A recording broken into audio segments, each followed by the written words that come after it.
Tonight, a surprising moment during the Kavanaugh hearings changes the course again for the judge's confirmation.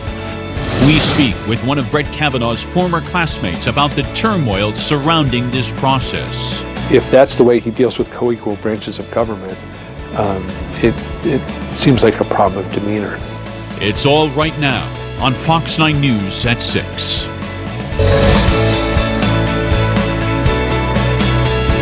You know, this was a day of twists, turns, and emotional moments on Capitol Hill. Thanks so much for joining us tonight. I'm Tim Blotz. And I'm Karen Scullin. What was expected to be a straightforward party line vote in the Judiciary Committee to move Brett Kavanaugh's nomination to a full Senate vote ends in fireworks. This country's being ripped apart here, and we've got to make sure that we do due diligence. I think this committee has done a good job, but I do think that we can have a short pause and make sure that the FBI can investigate. Now, Arizona Senator Jeff Flake, a Republican, did vote to move the process forward, but not before unexpectedly calling for more investigation into the allegations against Judge Kavanaugh, something the Democrats believed would never happen at this point. Some Republicans backing the move don't think, though, that it'll change anything. And Jeff is trying to be fair. I just don't see we're going to benefit from anything in terms of I've been doing this most of my adult life. It's 35 years ago. You know what you know, and you've heard what you're going to hear. The catalyst for all this might be what took place just a couple hours before this bombshell from Flake. Look at me when I'm talking to you. You're telling me that my assault doesn't matter, that what happened to me doesn't matter, and that you're going to let people who do these things into power. That's what you're telling me when you vote for him. Yeah, there was Senator Flake confronted by a sexual assault survivor before today's hearing. And tonight, President Trump has ordered a supplemental investigation into Kavanaugh. The reason Flake yields so much power in this situation is because, well, quite frankly, Republicans need him. And at least one of the other two undecided Republican senators to vote yes in order to confirm Judge Kavanaugh. Meanwhile, a former classmate and friend of Kavanaugh says his views of the judge that he's supported for years has changed. Fox 9's Leah Bino has more on this. I've never seen him act like that. With immense sadness, St. Thomas University law professor Mark Osler says he was shocked by Judge Brett Kavanaugh's testimony Thursday. Just a few weeks ago, after his Supreme Court nomination by the president, Osler was among 23 of Kavanaugh's former Yale Law School classmates who signed a letter of support. During the time that I knew him in law school, even though we did socialize together, I never saw anything like the behavior that's been alleged. And I never heard stories about that. While Kavanaugh notes 65 women have also signed a letter of support, this week Professor Osler became one of 3 former classmates publicly changing their minds and pushing for the FBI investigation. What I saw yesterday was deeply troubling, that especially how he treated our senator, Amy Klobuchar. So you're saying there's never been a case where you drank so much that you didn't remember what happened the night before or part of what happened? You're asking about, blackout. I don't know. Have you? What was difficult about that is that part of the job that he seeks is going to be dealing with co-equal branches of government, with Congress, with the White House. And if that's the way he deals with co-equal branches of government, it seems like a problem of demeanor. Among those concerns, as the vote moves toward the Senate, Osler fears, if approved, this experience will place Kavanaugh in a so-called emotional bunker similar to Justice Clarence Thomas, which he believes is detrimental to those who respect the law and the entire country. Do you believe him when he says he's innocent? I believe Dr. Ford, and I can't reconcile that with believing him. In the past 24 hours since the hearing, the American Bar Association is among the chorus of people calling for that one-week FBI investigation. Professor Osler, who is also a former federal judge, a Democrat, and a longtime friend of Judge Kavanaugh's, first started publicly asking for that investigation on Tuesday. In the newsroom, Leah Bino, Fox 9. All right, we're going to switch things up here, and lots of sunshine today, but it was chilly. I was on my walk today. I know. I actually had a t-shirt on, and I was okay, but the woman in front of me did the big old puffy coat and the gloves and the headband. It kind of is that, you know, like you could be walking down the street and someone's all decked out in winter clothing, and the other person's Those are like people who really like winter. They're like, I got my cute coat on. You know, I had my windows open this morning. Oh, that's brave. Yeah, no, I love cold air. I love cold air, and if you like the 70s, like Tim. Sign me up for more of that, please. They are in the 7-day forecast. So again, we have another fall like 7-day forecast where we have the cold air, we have the warm air, we have the in-between air, we have all of it. So just stay with me because we got a lot to talk about. Freeze warning for everyone in this deep purple shade, and that starts at 3 a.m. and lasts until 9 a.m. for your early Saturday morning, and then frost advisory further down towards the south. To get a freeze warning, you have to have temperatures around freezing or below it. So take a look at these morning lows tomorrow. 32 in the Twin Cities, 31 in Cambridge, 29 in Hinckley, over towards Brainerd, 32. So you're getting the picture. We are going to be around freezing or even a few degrees below it. Some of us could be in the upper 20s. Further in downtown Minneapolis, not quite going to make it to 32, more like 35, 36 degrees because of the urban heat island effect. But that's something we can talk about another time. But we do have another second cold front moving through right now, and that's the whole reason why we have these temperatures tumbling late tonight. Cloud cover is expected to move back in as soon as tomorrow afternoon. With it, we could have a few raindrops here and there. Nothing to change your outdoor plans about. However, we do have better chances of rain in our 7-day forecast. Tim, coming up, we'll go ahead and talk about that. All right, sounds good. Thanks, Jennifer. Well, a Woodbury police officer seriously injured after their squad car was rear-ended by a tow truck. Investigators say the crash happened just before 2 o'clock this morning. The officer was parked on the median just off of 494 at Tamarack Road. That's when the tow truck apparently hit the squad car from behind. The officer was taken to Regions Hospital where he's being treated for significant injuries, we're told. Well, funeral services have now been set for a prison officer who died after responding to an attack at Oak Park's Heights Correctional Facilities. Joe Parisi was one of the several officers who rushed to help another officer who was assaulted by an inmate last Monday in Oak Park Heights Prison. When Parisi returned to his post, he suffered a medical emergency and died.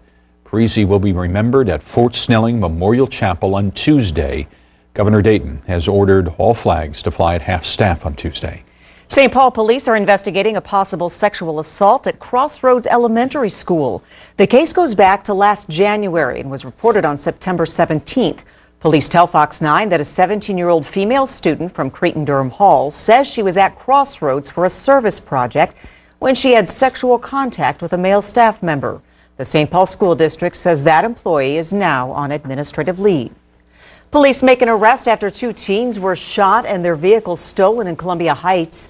A 16-year-old boy taken into custody after what happened early Sunday morning near 42nd Avenue and Fillmore Street Northeast. A 17-year-old boy and a 16-year-old boy were injured but are expected to be okay. Investigators say the suspects and the victims apparently knew each other. Charges have not been filed yet in the case. The city of St. Paul has agreed to pay a woman more than $500,000 after she was wrongfully attacked by a police canine last year. Now, this incident led to a federal lawsuit. Naomi Peskovitz spoke with the woman's attorney today. And Naomi, how does she feel about the settlement so far? Well, she's feeling okay about it, actually. Her lawyer telling me today that she is resilient and she's pleased with how the settlement all turned out. Desiree Collins' attorney said again, she's a resilient person and the outcome's okay.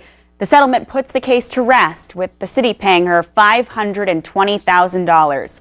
We're about to show you some police body camera video of that attack, and we warn you, it may be hard to watch. It happened last September as Collins was taking the trash out to a dumpster in St. Paul. Police were in the area with a canine on a leash, following the trail of a burglary suspect. By the time officers got to the woman, the dog was already biting down hard on her right arm. Even after commands from the police, the dog kept its grip and wouldn't let go.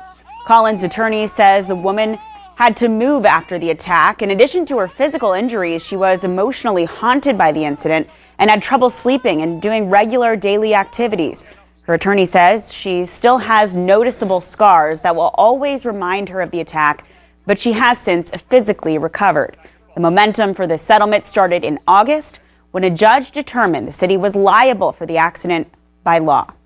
St. Paul has made significant changes to its canine program after this and other similar cases in recent years. In fact, the mayor called off canine demonstrations at the state fair this year. There is also an external audit underway, and a full-time commander is now assigned to the canine unit. Tim, Karen? All right, sounds good. Well, last year's flu season was the deadliest in some 40 years, and tonight doctors are urging anyone and really everyone over the age of 6 months to get vaccinated. Fox 9's BC O'Neill is live for us tonight. And BC, the vaccine is expected to be more accurate this season, so that's some good news there. That's the hope. Every year, health officials make an educated guess as to what mutations and strains may make the rounds, but research shows overall those who get the flu shot are better off than those who don't. Have you ever gotten the flu vaccine? No. Why? Because I have a great immune system and it's never been a problem for me. When it comes to the flu vaccine, some people get it. I get it to protect me and my family. Others steer clear. I've gotten it once and I didn't really see a difference, and so I don't get it. But with flu season around the corner, health officials urging everyone 6 months and older to get vaccinated. We know that influenza circulates every year and we're all at risk for getting sick, and the vaccine is really our best opportunity to protect ourselves. According to the Centers for Disease Control and Prevention, an estimated 80,000 people died of the flu and complications arising from the virus last winter, making it the deadliest flu season in at least 4 decades. The death toll driven by a severe strain of the virus and ineffective flu vaccines. Yes, unfortunately, because last year was a challenging year with the influenza vaccine, I think there'll be a little bit more resistance, or people might not be as quick to get vaccinated. Dr. Elise Carbanda, a researcher for Health Partners Institutes, says that those who are pregnant are at a high risk. The other very high risk group are newborns. So by vaccinating during pregnancy, you can protect pregnant women, but also they can pass some of that protection to the newborn. Symptoms of the flu include fever, muscle aches, and sore throat. Dr. Carbanda says that the misconception that the flu vaccines cause flu illness still persists, but one fact remains: the flu can kill. We see deaths in otherwise healthy children, otherwise healthy adults. Everybody has the option to get vaccinated, and it's definitely worthwhile. And that was BC O'Neill reporting for us tonight. Well, it is hard to believe, but snow has already fallen across part of the Midwest. We're going to tell you where coming up. Say it isn't so. I know. And then depression set in, right? Well, plus another 50 million Facebook users may have been hacked. The latest security breach that's plaguing social media right after the break.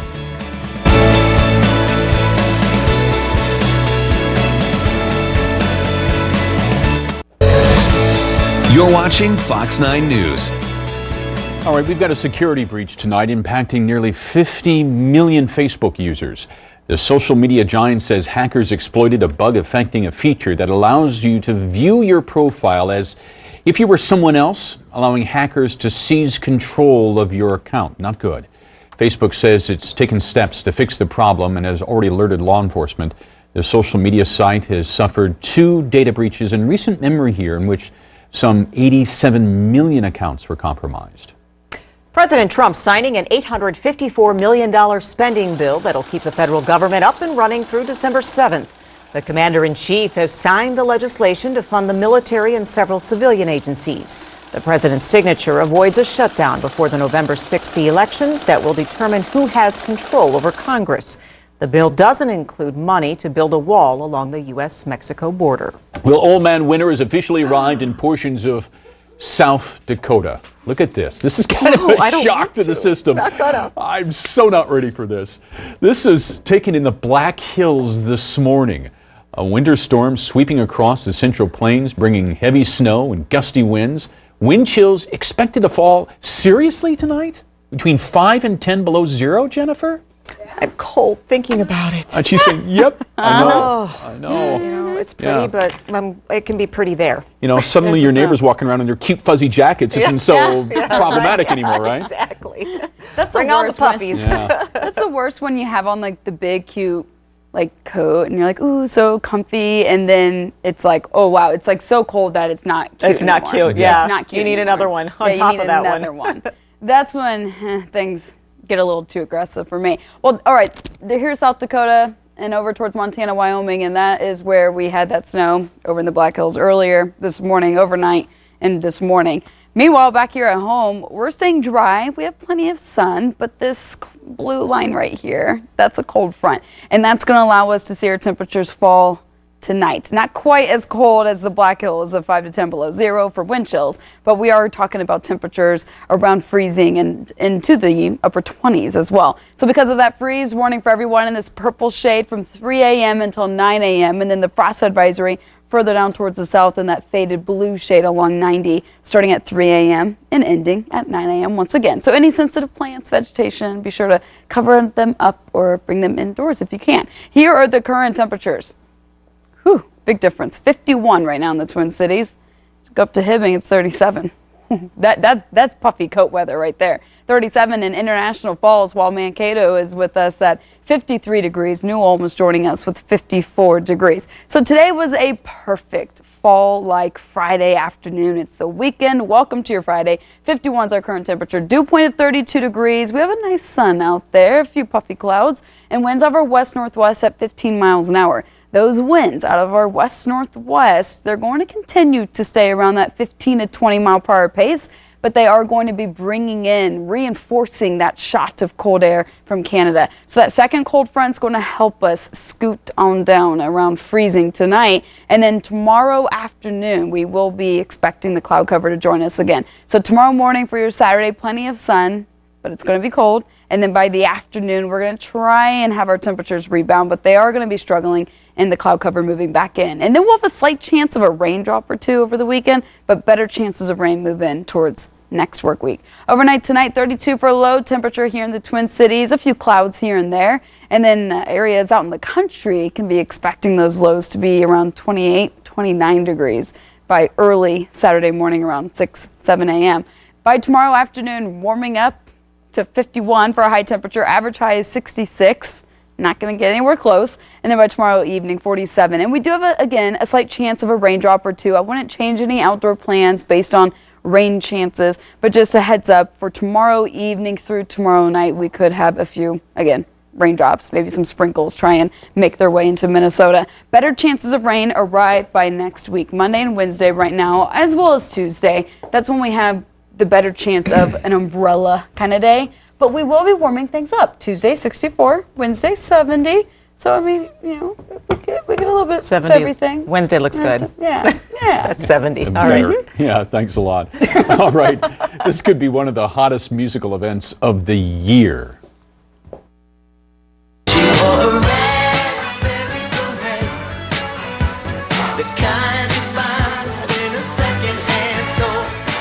Starting tonight, Prince's music will be heard in venues all around the world. For You, a symphonic celebration of Prince, just kicked off its tour. Tonight it's in Detroit, and it features the Purple One's biggest hits with a full 27-piece symphony orchestra.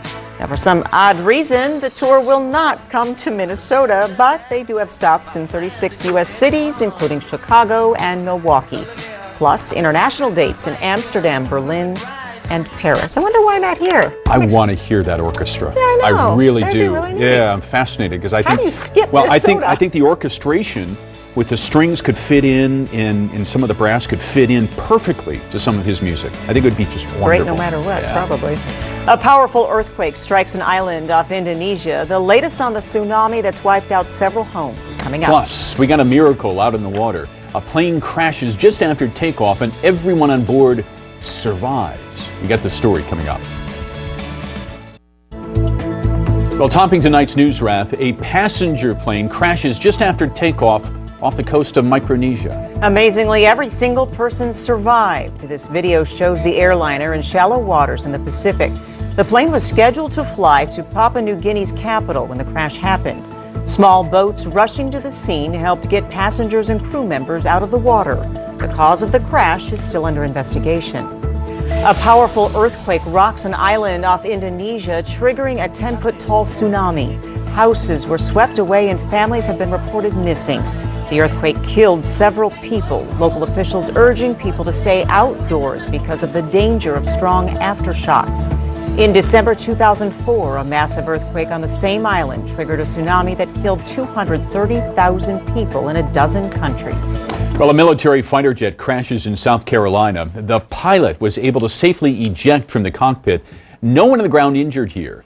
The Marine F-35B fighter jet was on a routine training mission. What's significant about this is the brand new Joint Strike Fighter that's being flown by all branches of the military.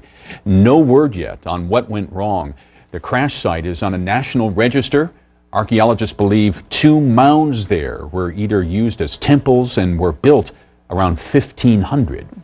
The Louisiana State basketball team mourns the loss of one of their players. He was killed in a shooting near the campus of another school in Baton Rouge. Police say that 20-year-old Wade Sims was shot at a Subway restaurant at about 12:30 this morning. He was taken to the hospital where he died. Police have started circulating a video of a fight among several men in the street, which they believe led to that shooting. Well, coming up, the badge has been in the family now for nearly 100 years. The officer with the St. Paul Police Department who's retiring, marking an end of a long era with the Schmidt family. That's next on Fox 9 News at 6:30. But first, Pierre Nugent is here now with a preview of what's coming up in sports at 6:50. Pierre? Yeah, Karen, plenty to discuss surrounding the Minnesota Vikings, the team failing to reach the win column for the 3rd straight week. Is it time to panic? That and so much more coming up on Fox 9 News at 6. We'll be right back.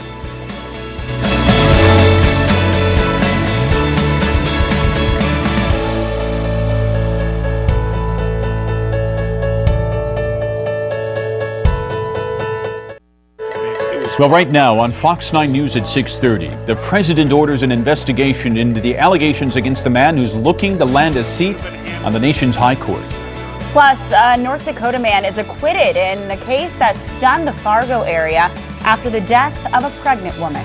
And a big retirement means a family no longer has someone on the St. Paul Police Force for the first time in 99 years. We've got that story and so much more tonight on Fox 9 News here at 6:30. Oh, hi there, everyone. Thanks so much for joining us. The Senate Judiciary Committee has voted to move Judge Brett Kavanaugh's nomination onto the Senate floor. This comes one day after emotional testimony from both the Supreme Court nominee and one of his accusers alleging sexual misconduct. Fox's Ray Bogan has more tonight from Washington. This country is being ripped apart here, and we've got to make sure that we do due diligence. Arizona Senator Jeff Flake casting a critical vote in favor of Judge Brett Kavanaugh, with the understanding he will not support the president's nominee in a full Senate vote until the FBI further investigates recent allegations of sexual misconduct. And I just want to express my appreciation to Senator Flake for allowing this process to move forward. There's some difference of opinion among us as to what exactly the FBI investigation would consist of. The senator's shift coming one day after a marathon hearing with sworn testimony from both Kavanaugh and one of his accusers. This morning, he had a contentious confrontation in a Capitol elevator. And minutes before the committee vote, Democrats pressed the Arizona senator to call for an FBI investigation. The American people deserve to have the facts followed up on it. There was a broad agreement that this committee has been too divided and too partisan in this process. Flake adding that a hold on a full Senate vote should last no longer than a week and be limited in scope. And somebody's got to explain this to Trump, so I guess that'll be my job. I just want it to work out well for the country. If that happens, I'm happy. A woman accused of crashing her car and killing 2 teen girls has pleaded guilty. 32-year-old Rachel Kyle has admitted that excessive speed contributed to the accident. Prosecutors say she was driving 80 miles per hour when she slammed into 3 teens on their way to Mounds View High School in December of 2016. Stephanie Carlson and Bridget Gear died. The state has agreed to drop the 2 manslaughter charges against Kyle. Well, in Fargo, jurors acquit a man charged in connection with the death of a pregnant woman whose baby was cut from her womb. William Hohen was charged with conspiracy to commit murder. He denied having anything to do with Savannah Graywin's death last year, but did admit to helping to cover up the crime. Owen's ex-girlfriend, Brooke Cruz, pleaded guilty to murder earlier this year and is now serving life in prison. Graywin's baby survived and is now being raised by her family. Its last call for a St. Paul staple, O'Gara's on the corner of Snelling and Selby, is set to be torn down tomorrow. The bar will be closing down early Saturday after nearly 80 years in business, but it's not going away for good. The Irish pub will be replaced by an apartment complex, and O'Gara's will return in the new building, but in a much smaller space on the first floor. Owners say the current building was getting too expensive to maintain, so instead, the new owners will be bringing back some of the bar's original features, including photographs, the tin ceiling, wood paneling, and a mural painted by the original owner, Dan O'Gara's grandfather. That's going to be quite the party in St. Paul tonight. Well, we got a new era in Minneapolis starting on Monday. Only people 21 and older can buy tobacco products in the city. Minneapolis raised the age from 18 earlier this year, all in an effort to protect younger generations from nicotine addiction and illnesses. This is the largest city in the state to up the tobacco sales age, but is among 11 cities now in Minnesota to make this move. Currently, there are more than 340 cities across the country that have raised the tobacco sales age to 21. Early voting appears to be off to a very strong start. At least 106,000 absentee ballots were cast in the first 6 days alone. That's nearly 3 times the number requested during the same time period in the last midterm election back in 2014. Recent polls have given a narrow lead to Democratic Representative Tim Walz in the gubernatorial race. Incumbent Democratic Senator Tina Smith appears to have pulled ahead in the special election to finish Al Franken's term in the Senate. Well, Representative Gabrielle Giffords will be returning to Minneapolis on October 24th. She and her husband will stop at the U of M as part of their tour to college campuses across the country. This is all ahead of Election Day. They'll be speaking to students about gun safety and the importance of voting. Giffords was shot in the head at a political event back in Arizona in 2011. Well, now to a story about a family on the force for nearly a century. Yeah, we got an officer retiring here from the St. Paul Police Department, marking the end of a very long era for the Schmidts. Raul Bolson has more on this emotional day. Yeah, well, I was looking for you, honey. I forgot. I'm sorry. What you call it a career. This is great. This is a special day, and I'm gonna miss you, man. I miss you too. It's natural there are mixed emotions. Oh, yeah. For Bruce Schmidt, his last day as a St. Paul cop after nearly 30 years, the last 11 downtown. Like I always say, the sun comes up the next day. Even more so because it's not just retirement. I come to say goodbye to you. Today's my last day. Really? Yeah. It's the end of a family heritage. This here's our great uncle Frank Schmidt. Bruce's older brother Tom retired from the force in February. You know, we were raised to do the right thing, and I think we went into this, and most people that go into this line of work actually really want to help people. They both followed their father Richard, who joined in 1955. August 28th, 1991, a day before my father retired, I got to work with him for a full tour on the east side of St. Paul. Their grandfather William joined in 1936, and he'd followed his older brother Frank, who joined in 1919 and worked his way up to assistant chief. There is now, though, no next generation. 99 years, yeah. You couldn't get to 100. No, my wife said that, no, it's going to end right here, Bruce, so. There is a pride in their family history, especially for Bruce, who inherited his father's badge. A week before, he wore it, and then he passed it on to me. As Bruce put out his final radio call, the end of tour. Today marks the end of an era of 99 years of continuous service from the Richard Schmidt family at the St. Paul Police Department. The mixed emotions, because it is so much more than just his retirement. Farewell, my friends. Bravo 352. I and others pressed him on why he didn't go one more year, make it an even century for the 3 generations of Schmidt family in St. Paul Police. He said it wasn't in the cards, 99's a good number too, and all good things must come to an end. In St. Paul, Rob Olson, Fox 9. And you know, when your wife says, it's time, it's time. He knew what to do. Yeah. She said it, so he Congratulations. was That is done. an awesome story. Congratulations to the Smith family. We tip our hat to your years of service. What a commitment. Hey, coming up, the trip to the store with her children really kind of took a scary turn here. The woman who nearly lost her life gets the chance to meet her heroes next on Fox 9 News at 6:30. We made it into the mid-50s this afternoon, here in the Twin Cities at least. 55 for a high, 55 in Cambridge, Brainerd 48, 41 in Bemidji. Tonight, things are going to get cold across the state of Minnesota. I'll let you know how low our temperatures drop coming up after the break. You're watching Fox 9 News. A high school volleyball coach got the surprise of a lifetime when she met the men who saved her life. Yeah, she had the chance to thank those heroes face to face for the first time since that day. Fox's Katie Corman has got the story.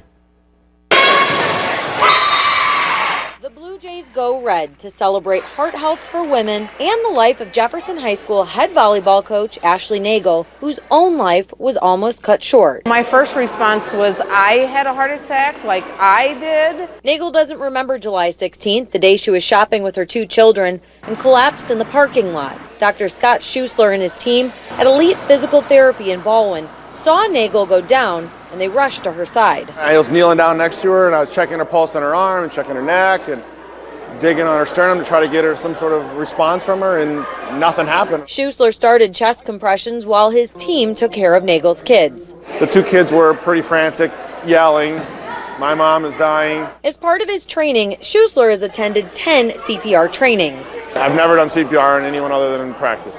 But he wouldn't give up. Schuessler performed CPR on Nagel for nearly 18 minutes until a team from Metro West Fire Protection District arrived. We saw that she was unconscious, she was not breathing, she had no heartbeat.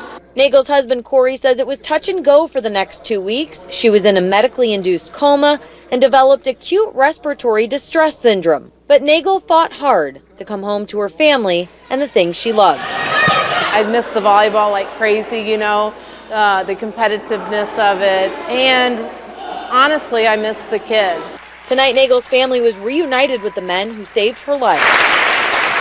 I'll never know how much I truly helped her. But Nagel's cardiologist praises Schuessler's quick action. He said, "You better go find that guy, and you better thank him like nobody's business." He goes, "Because he absolutely 100% saved your wife's life." How can you thank that person enough? You can never be grateful enough to an individual. Well, that high school community is raising money this week that was intended to be given to the Nagel family, but Nagel decided she wanted to pay it forward and use that money to establish a scholarship for graduating seniors who are going into careers in health. Paying it forward. And she looks great. She does. She looks awesome. All right. Hey, did you notice the cold front out there? Hard to miss it, right? It was sunny, though. It's been a lovely day despite the chill. And we didn't have snow. No, not like some people. I like that you guys are viewing this, the glass half full. Yes, we are. Now. It's also Friday. Nice. Because we know the glass is going to freeze overnight. That's right. If you do leave any liquids outside, like water or milk or whatever, yeah, it may be a little frosty or frozen in the morning because this cold front right here. See this that blue little guy. line? This little guy right here. That's a little monster. It's a little monster. See, it's got even jagged teeth on it. It's going to take a big cold bite out of all of us. It's coming down on top of us, and it's bringing in, yes, the cold air. We had a cold front yesterday, and this second one is just reinforcing everything that we had today. It's making it even colder. Today, high temperature 55. Yesterday, we're in the low 60s. So, yeah, we're seeing that trend of temperatures tumbling. So everyone in this dark purple shade, dark blue shade, that's that freeze warning. That does include the Twin Cities. So temperatures are expected to be around freezing or even below that, upper 20s for tonight and into early Saturday morning. Frost advisory further down towards the south. So if you do have sensitive plants, obviously, be sure to cover them up or bring them indoors. 51 is our current temperature right now in the Twin Cities. Bemidji, hello, 37 degrees, 37 in International Falls. Wow, it gives me chills just looking at these numbers. Brainerd, 43, St. Cloud, 48, and New Ulm joining us right now with 54 degrees. But it is a beautiful night. Take a look outside right there. It's nice. The sun is going down earlier now because, yes, we are advancing throughout the fall season. 51 is our current temperature, dew point at 32 degrees, so fairly dry atmosphere and winds over west-northwest at about 15 miles an hour. They'll continue to stay around that pace as we make our way into Saturday, so get used to the winds over the next few hours, but that second cold front bringing in that rush of colder air. But then the cloud cover is going to be moving back in by tomorrow afternoon. So tomorrow morning, more sun, but by the afternoon, you'll notice the cloud cover beginning to thicken up on us. And we do have a chance to see a raindrop or two fall from those clouds, but I think our better chance of rain will be arriving as we make our way into this next upcoming work week. Overnight tonight here in the Twin Cities, 32 for an overnight low temperature. Some areas on the country can be expecting 28 to 29 for a low temperature. Low temperature typically occurs around sunrise, so we're talking 6, 7 a.m. right now for your Saturday morning. By tomorrow afternoon, reaching a high near 51, average high is 66.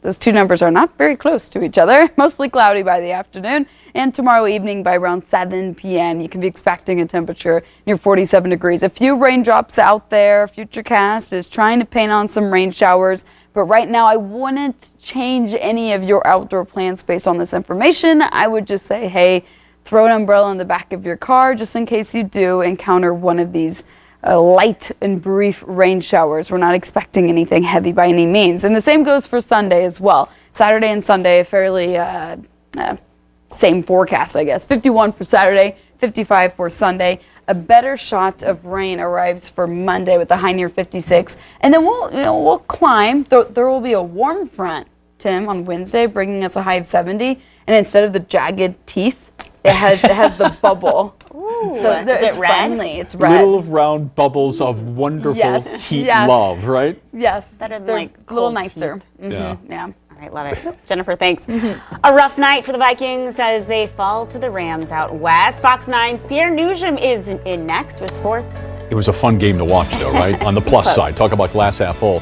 Well, move over Ruby Slippers. There's some fancy new footwear in the market. How much you're going to have to pay? Yeah, Jennifer goes, ooh, where? I got to see those. You want those? Yeah. Well, we're going to tell you how much you'll have to pay coming up. But first, have you heard of Enough Said? Every Friday night here, K-Fan Radio personalities Dan Barrower and Justin Guard take on some of the big talkers of the week, including, last night's Vikings loss. Our executive producer, Lori Fisher, kind of works to keep them all on point. Let's give you a little sneak peek of what you'll see tonight. Ugh, the Vikings lost against the Rams. So many ups and downs of the game. The Eagles are up next. Justin?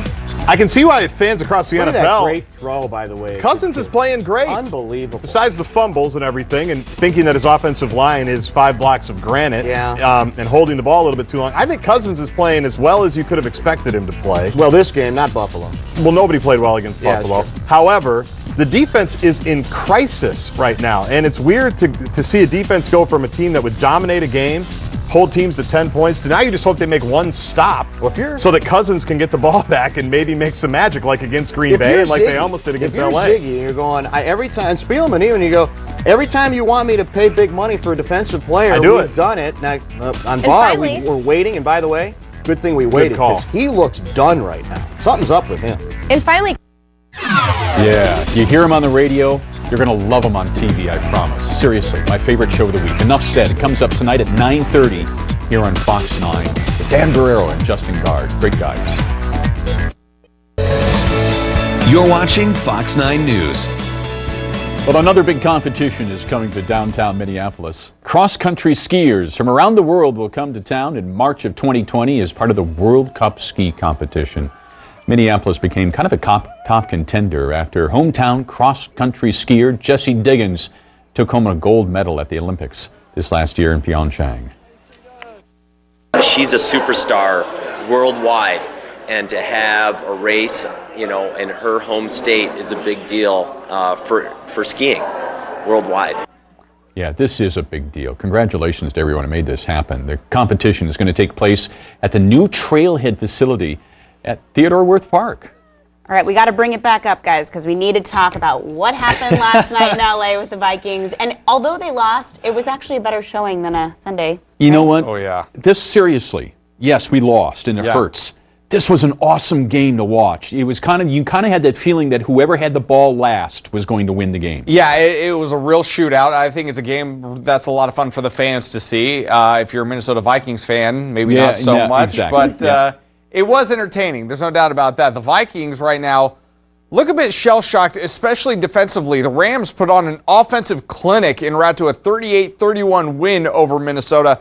Rams quarterback Jared Goff had his way with the Vikings defense as he racked up 465 passing yards to go along with 5 touchdowns. The Vikings seem to have no answers as to what is going wrong, but they vow to get it corrected before they take on the Eagles next Sunday. We're not, this bunch of guys, this coaching staff, we're not used to losing. So we got to get into gear. You know, that's all there is to it. Nobody's going to fix it but us. Well, we've never been, probably anywhere I've never been this poor in pass coverage. So we're going to have to look at everything we're doing and get back to doing things correctly. On the Diamond, Twins participating in their final series of the season. Doubleheader action today against the White Sox. Jose Barrios making the most of his final start of the year, striking out 9 Chicago batters in 7 innings of work while giving up just 1 earned. Bottom of the 6th, tied at 1. His nickname in the clubhouse is La Tortuga, but on paper, Williams Astudillo, the sac fly, proves to be the difference as the Twins win Game 1 2-1. Moving over to the ice now, the preseason schedule concludes tonight for the Minnesota Wild as they take on the Avalanche. You won't see most of the big names playing in tonight's contest. The Wild is coming off a disappointing season in which it was eliminated in 5 games by the Winnipeg Jets in the opening round of the playoffs. The Central Division is expected to be the toughest division in the NHL, and Zach Parise says the division is going to be a dogfight all year.